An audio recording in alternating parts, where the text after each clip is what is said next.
So we're coming up on 6 years, which is very exciting. We're lucky that in the past year, we changed course with a lot of the programming that our India team and local people are running. But we last year we were able to raise the money to continue on course, and we expanded our India team, expanded our US team. So I think, this crisis kind of presented just really an opportunity for us to change our focus. And yeah, our school had a full opening. Earlier this year, we had a soft opening because of COVID. But yeah, we're now running our international school in Kuluru with social distancing and mask wearing. So this is a picture early on of one of the programs that the local community did that we supported. And these are soap toys to encourage hand washing for children. And we had like an education program that went along with this, and just this design to, make, we were going from a place where there wasn't hand washing to building this habit for our sanitation efforts. And so this was a big success and something that we still continue to this day.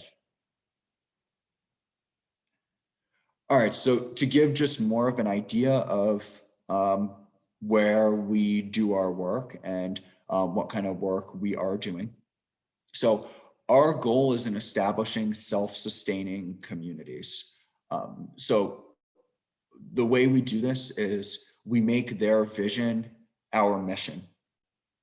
So in the upper left, you'll see this is one of the town halls that our partner communities do.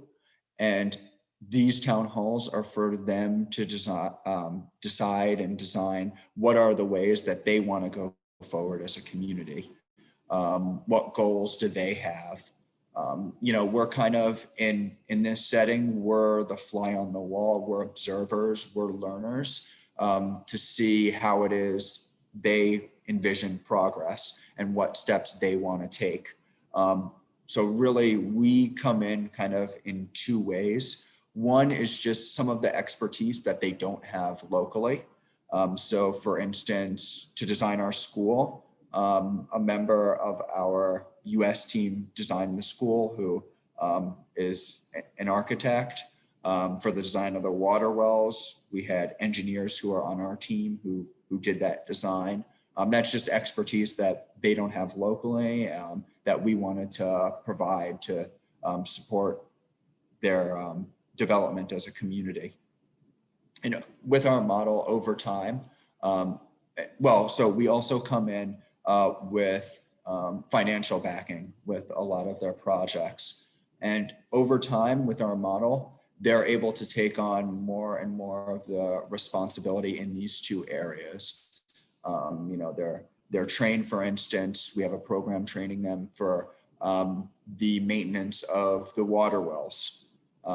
So whereas, we were just checking on those every time that we were making trips to India, now there's something in place so that, we're kind of just collecting the data on that and making sure it's running well, and they're doing that initiative.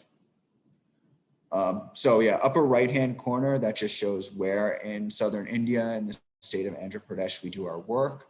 And the main village is Kuluru, and then we've expanded our work out to several neighboring villages.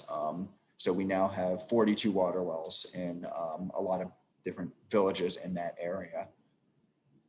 In the lower left, this is before we had our before we helped establish these water wells. This is how people were commonly getting water. We did water testing, and we do water testing on the water that comes from our wells. And this was water that was not safe for drinking. And people were very commonly going for hours and hours to get water. So when you have water within half an hour or an hour of you, that's safe for drinking. It makes a huge difference for people's the life that people live. Then in the lower right-hand corner, this is just an example of a common home that you would see in the villages that we work in, just to give you just a better idea of how people are living in our partner communities.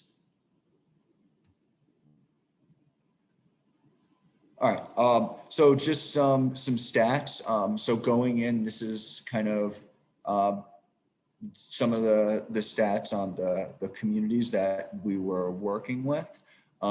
We aim to partner with communities, and we're also expanding to outside of India, but haven't made any public announcements about where we're going to be partnering with communities in our next country.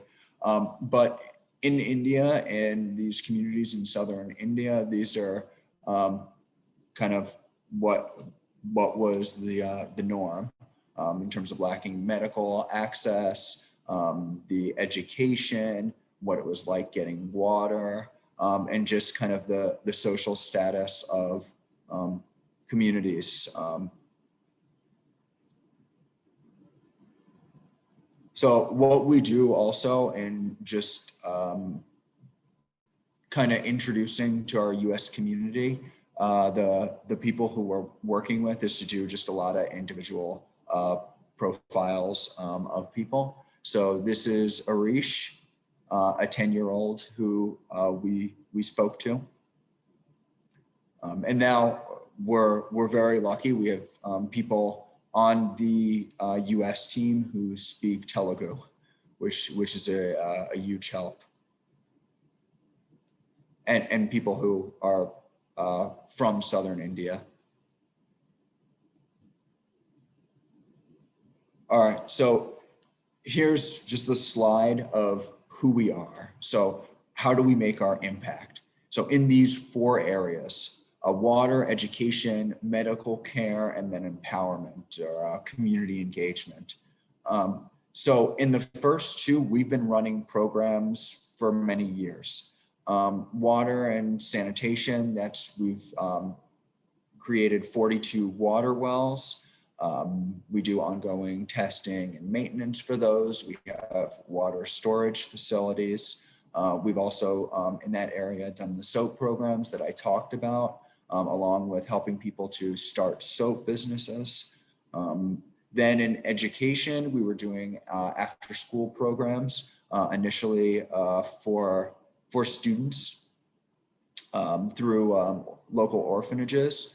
And then through now our school that's up and running, we have elementary education.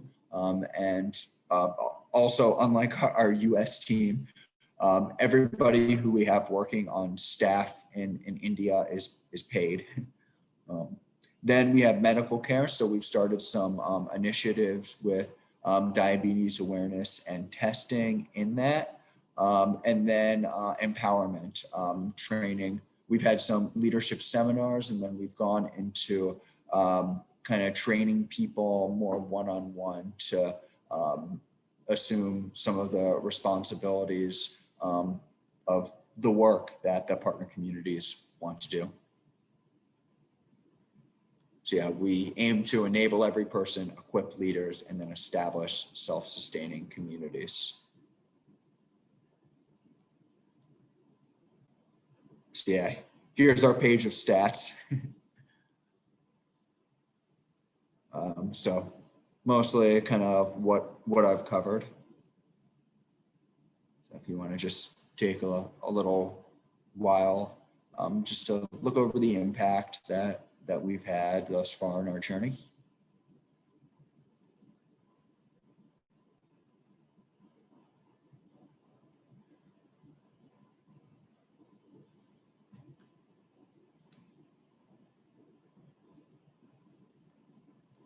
All right, so to share our big accomplishment from last year was opening our international school.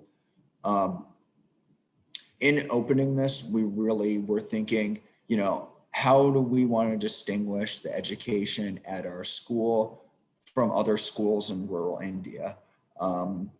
We found that a lot of schools in rural India really don't have good community relations. They're just more looking in the minds of a lot of local people, to have, to really just gain profit rather than become like a community institution. And we really wanted our school to be a community institution. So we hold, for instance, local holiday celebrations at the center. We have one of our water wells and a garden on site. It's really a place where people can come together.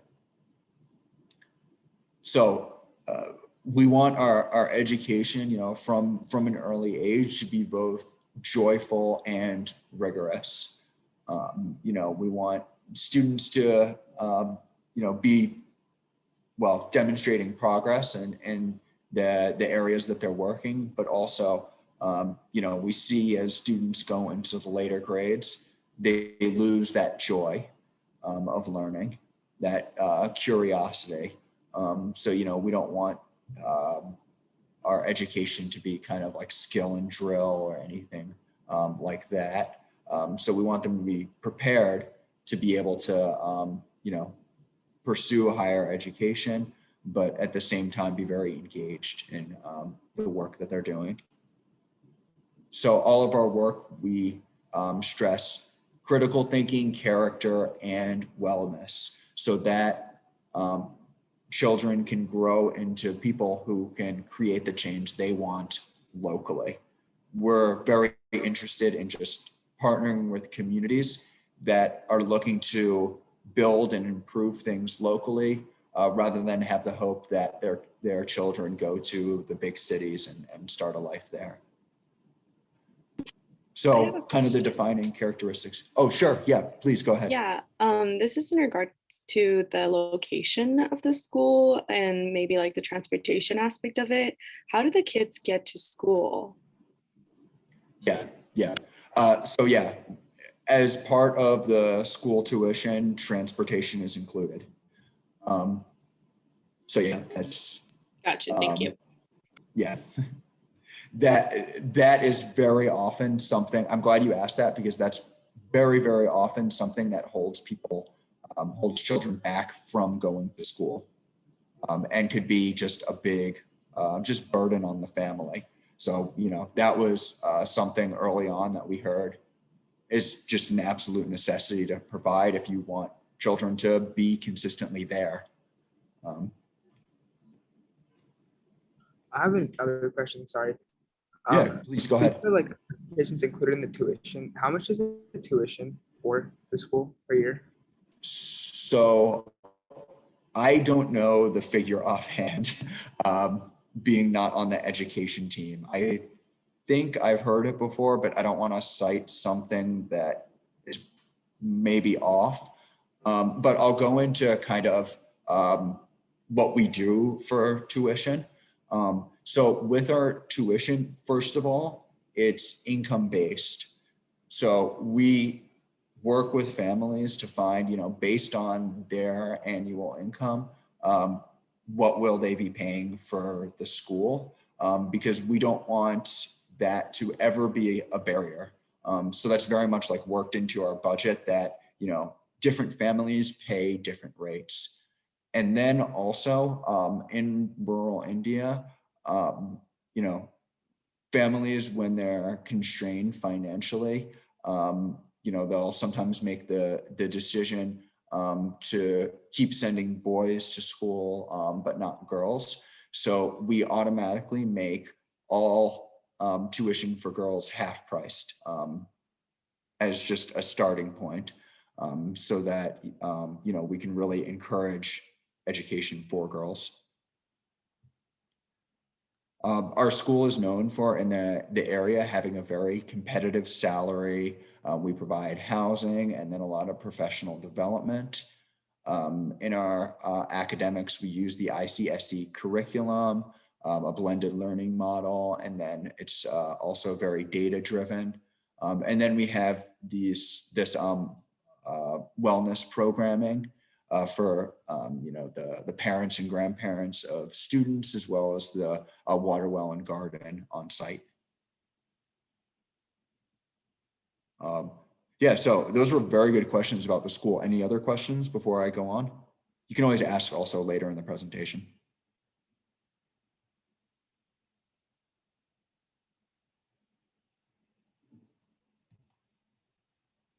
So yeah, and continue anytime you have questions, just let me know. So the virtual internship. So last summer was our first summer where we had really a class of interns rather than just a few interns. We had 6 interns, from schools all over the U.S. And so they did actually 5 projects because 2 of the interns worked together on the same project. And all of these projects have been implemented in our work. So what does the internship consist of? The internship is a project-based internship. Your whole summer, what you're doing is working on a project. And this is a project that you pitch to us.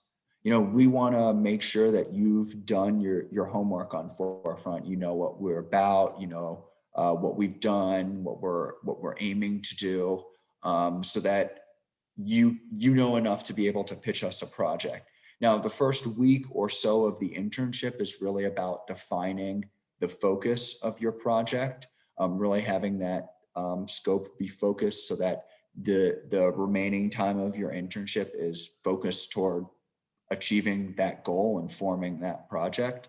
And then so you're doing this one project as for your internship. We're not asking interns to, do tasks for existing work that we're already doing. That's how a lot of internships are. And we want to provide an internship really that, one, you can do something that you're really proud of and contributes to our mission. But, this is something I think that it can be very challenging. So, we want somebody who really wants to take on a big project for the summer. But a lot of our interns have, shown this project when they're applying for jobs. It's kind of become part of their portfolio as something they can point to that, they've accomplished and that's been implemented in a nonprofit's work. So the internship kind of has 2 components to support you in creating this project. The first one is a mentorship component. So with the mentorship component, you're paired with somebody on the Forefront team who most closely works with the content of your project. So for instance, my work in partnerships, I worked with an intern who formed our partnership with a nonprofit in India called Diabetes and You. And they do basically diabetes education and testing and treatment. So we were able to work with them to bring their programming to our community. And then there's a weekly education component. So our interns last summer really liked this component. And we have interns from last summer coming back this summer. So the weekly education component, that's somebody from our US team, our India team, or somebody external to the organization who leads an hour-long seminar. Typically, the format will be them presenting for around the first half hour, and then the second half will be just a discussion on, of course, like what they presented on. And, sometimes during that time, it will be just discussing things directly related to the projects interns are doing. But these have been all kinds of seminars. They've been things that are just general kind of nonprofit knowledge, say about how finance works at a nonprofit and how that's different than the for-profit world. There'll be kind of history of Forefront. There'll be seminars on the communities and culture and language and all of that of the people who we partner with and serve. Really just all kinds of things. We got all of these areas just by asking interns, what do you want to learn? What would be most useful to you that we can provide you with during the summer? So those two components of our internship. Also the internship is in 8 different areas. So really we're looking to have at least 8 interns. You may have more than 1 intern in these areas, but these are kind of, when you're thinking about your project pitch, these are the different areas to consider.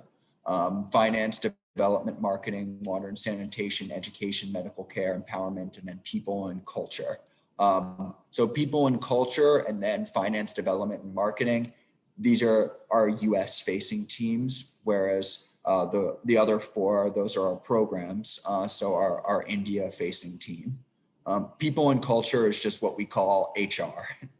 And HR plays like a very big, important role for us. They not only do kind of the search for new talent, the roles that we need to fill, but they also, they're very much focused on the culture of our organization.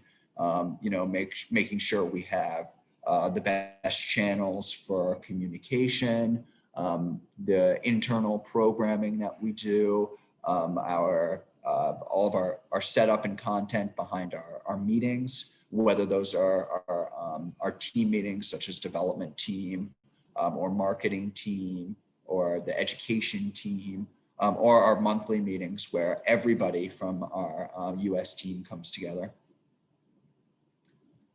So in terms of the dates for the internship, it's there June 7th to August 13th.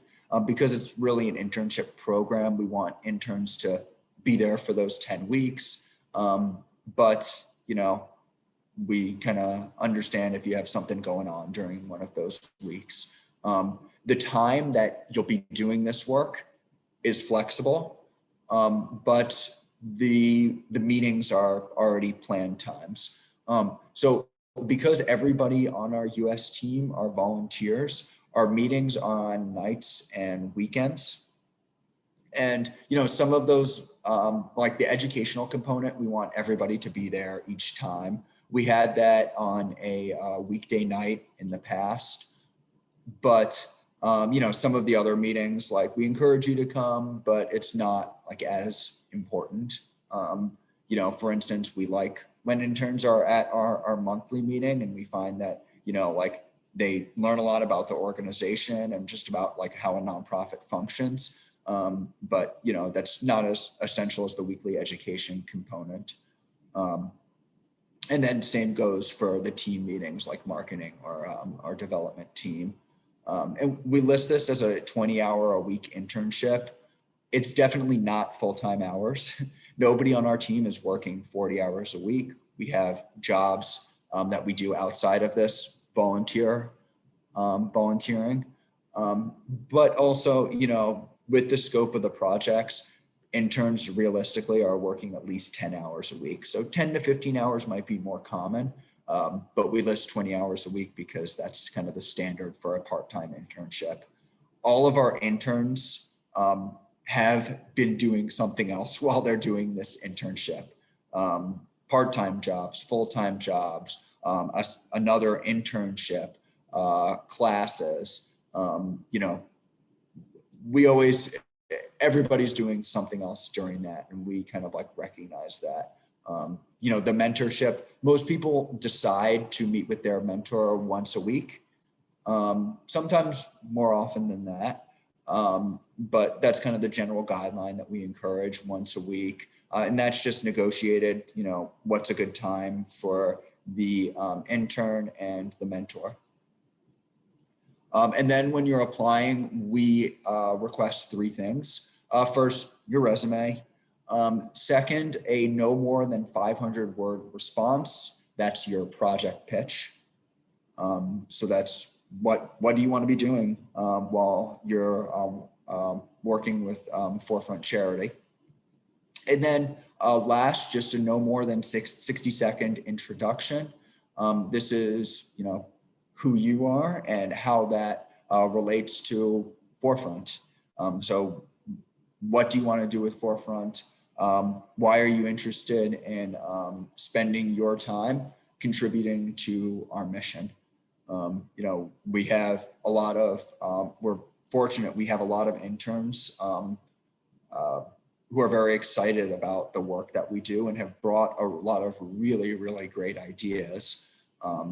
So, we're looking for people who are excited about our work and, willing to do something that's pretty, I guess, significant with our summer, and that it's with your summer and that it's going to be contributing to the work that we do here and now, whether that's a marketing campaign. We had an intern who completely designed our entire marketing campaign that we did toward the end of his internship. Or we had somebody who did the new design for our water wells. It was very impressive technology that she designed. We had somebody who designed this whole data analytics system for us to learn more about our community here in the US. We have somebody who designed water storage facilities. So really projects kind of all in all of our different areas. We haven't had projects in all 8 of these areas before, but most of them we have. And this summer, we'd like to see projects in each of these areas. So I will stop there. I've been talking for a little while now. So I'm interested just what questions you have, or what would you like me to speak more to?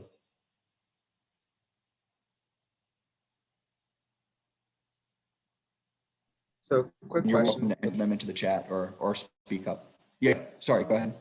Very good. I have a question. So how do we come up with a project proposal on something new or something that hasn't been implemented before? Right. So how do you in applying come up with a project proposal? So I think the first step in that is to learn. Learn the work that Forefront has done. You can learn about what have been some other effective efforts in rural India. Just learn what's out there, learn what might be effective for our communities. And, then just, you're pitching this idea in no more than 500 words. So in no more than 500 words, we're not expecting really a well-formed plan. Just something that you want to do. You're excited about that idea, and it has some intersection with the work that we do, either in the 4 areas that we do work in, or just our efforts for our US community. That was very general, but do you want to ask more about a certain area, or do you have questions about what I shared? Yeah, that makes sense. I think I just need to do more research on the nonprofit moving forward. Sure. And yeah, you're welcome to email me with questions if you think of them after this, just about what I talked about today with our organization, the internship, or if you want to learn more about, say, just one of our pillars and the work we've done in it.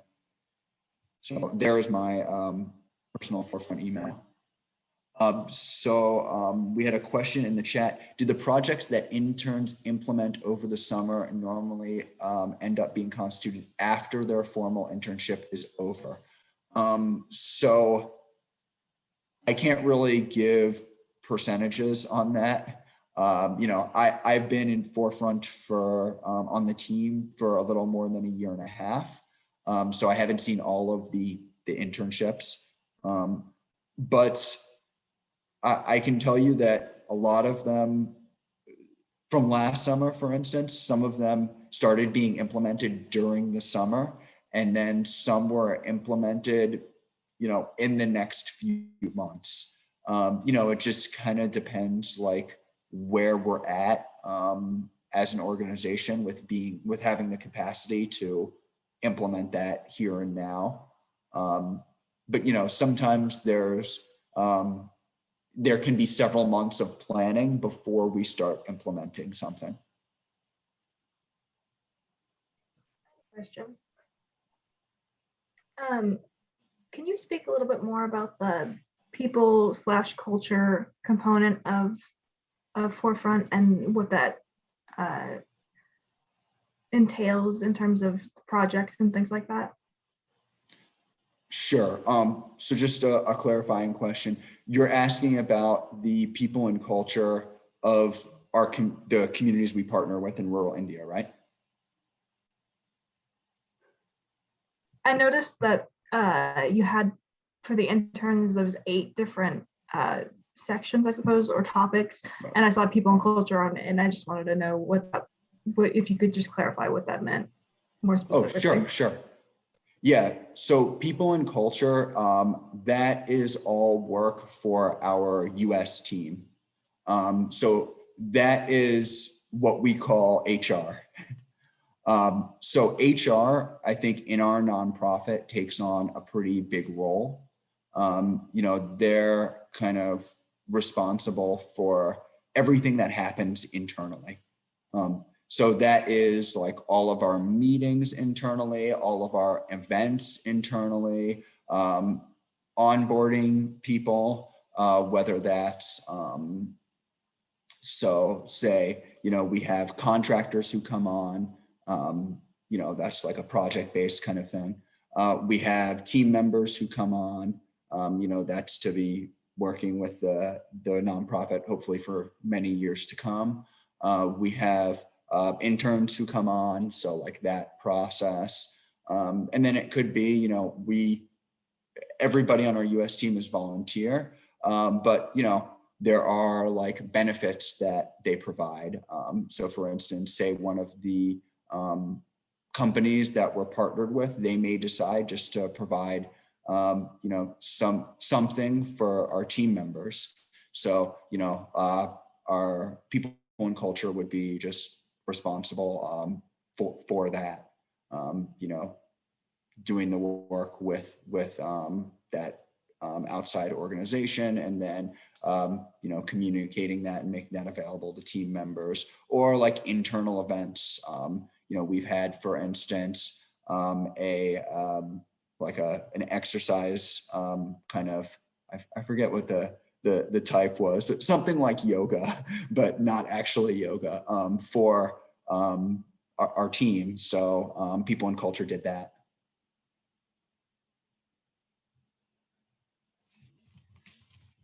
Okay. Other questions? And if I don't fully answer your question, please follow up. Any areas people would like me to talk more about?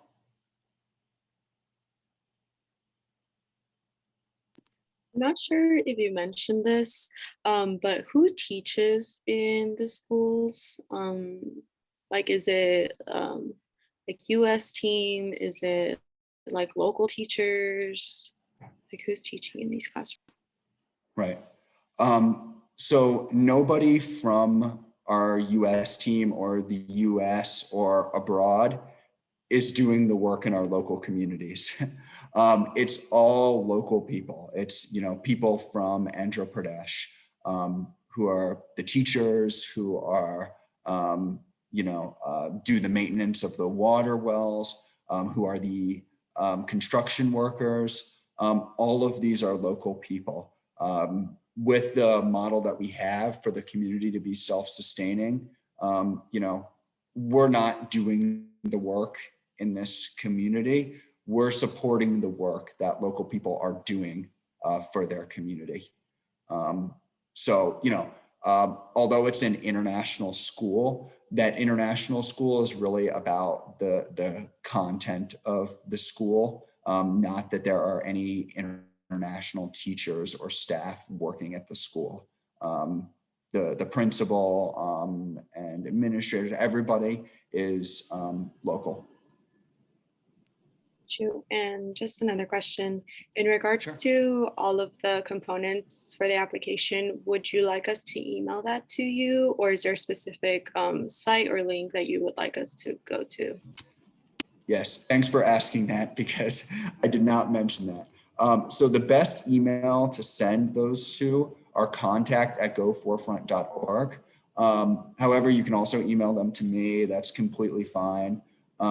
Make sure you have all 3 of those components when you're applying to the internship. And also, if you want me to just take a look at your internship materials before you formally submit the application, I am very much happy to do that. To let you know the deadline, it is Monday, April 26th. And we do kind of a rolling admission format. We've already accepted several interns. So you're of course welcome to apply earlier than that. Yeah, I can provide any feedback on any application materials, just look them over and give you some advice that hopefully helps. Sounds good. Thank you so much. Yeah, you're welcome. Jeff, would you mention the office hours that's happening? Oh, sure. So yeah, on this is Thursday. So this Thursday, I guess that will be April 1st. So Thursday, April 1st, same time. So 11:30 a.m. to 12:30 p.m. Eastern. I'm going to be available during that time, but if that time doesn't work for you and you want to talk to me one-on-one, I can also arrange another brief chat with you.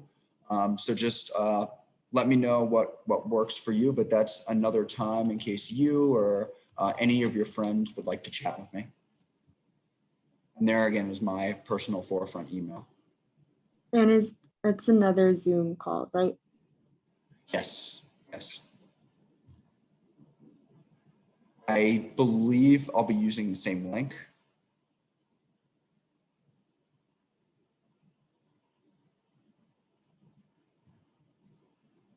But if something else is more convenient, that's fine too. All right, other questions?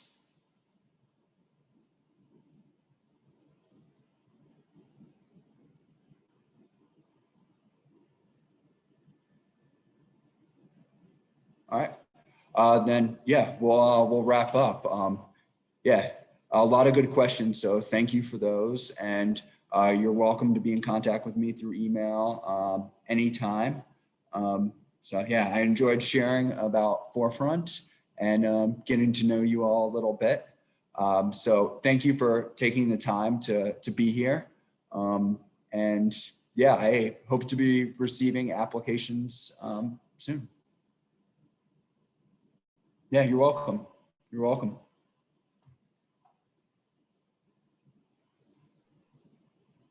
Thank you. Take care. Good luck with the semester.